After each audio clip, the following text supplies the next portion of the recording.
Hi guys, welcome to our channel. Today we're going to be talking about the top questions you need to ask your architect before you hire them. As any homeowner knows, having the right architect is key to getting the home of your dreams. And in this video, I'm going to be providing you with the essential questions to ask when interviewing an architect for the job. So if you're about to embark on a building project, then stick around and I'll give you the advice you need to make an informed decision. Let's get started. The first thing you should ask any architect is, what do you charge for your initial meeting? And what will I get from it? Different architects will offer different things in their initial meetings with potential clients. Some offer just a short chat over the phone, others will offer a home consultation. So make sure you know what you're getting and what you're paying for before you start. It's common for them to ask for a small fee for the meeting, but this is often deducted from your final invoice should you then proceed with that architect. If in doubt, ask. Number 2, what services do you offer? The next crucial thing you'll need to understand is what the architect can do and how they'll manage your project. Before your meeting, you'll need to think about how much of the project you'll want the architect for. To design the house and get planning permission, together with a detailed set of drawings to then hand over to the building contractor. Or you may want them to take it from start to finish by administering the building contract and overseeing the work. Now don't worry if any of this terminology is confusing. We've created these videos to break down every step of the home improvement journey in manageable steps.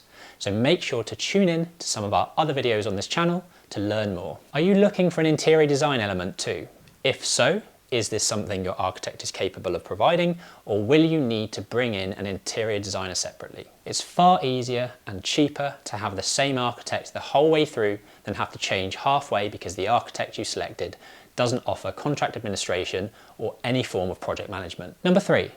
What is your design process? Now every architect has their own design process and timeline. However, most will follow the RIBA stages of work, which are set out by the Royal Institute of Architects. But for anyone not in the industry, these stages can be very confusing, and that's why we've created these videos, to make them more relevant to you in a language that you can understand. Make sure to ask the architect what their process is and how long each stage is likely to take. There are certain stages where timeframes are much more open-ended, like the planning permission process. Now, as much as councils should stick to their statutory timelines, they really don't. So expect these stages to take longer. Number 4, how do you charge for your services? Ask them how they charge for each part of their service and what is included in the price. Architects will charge on a lump sum basis, some will charge by the hour, and others will charge as a percentage of build cost. Each of them have their own pros and cons, which is probably worth its very own YouTube video. Now, we hope this doesn't happen, and it rarely does for us, but you'll want to understand how to break your contract with your architect if at any point you feel like they're not getting the right design or service for you. So be clear to ask this at the very start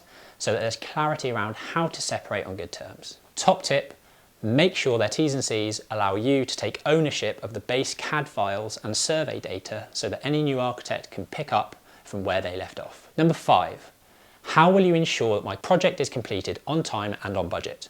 It's important to choose an architect who is willing to prioritise financial considerations over aesthetics, especially if you're on a tight budget. Ask for their track record and push them to explain any past issues. Hopefully the architect will be able to talk you through recent successes without promising so much that disappointment is inevitable. If possible, visit the properties and speak to past clients listed as references to find out how communicative the architect was. Communication, above all else, is absolutely fundamental to a smooth, stress-free process. Our final tip, make sure you like each other. It's a long and stressful process that could last 12 months plus. So make sure you're doing it with a team you like working with. These are some of the top questions to ask your architect before you hire them. Watch this next video to learn how to give your chosen architect the best brief and how to get the most out of the process from day one. Leave a comment below if there's any questions you think we've missed, and subscribe for more education and inspiration surrounding the home transformation process.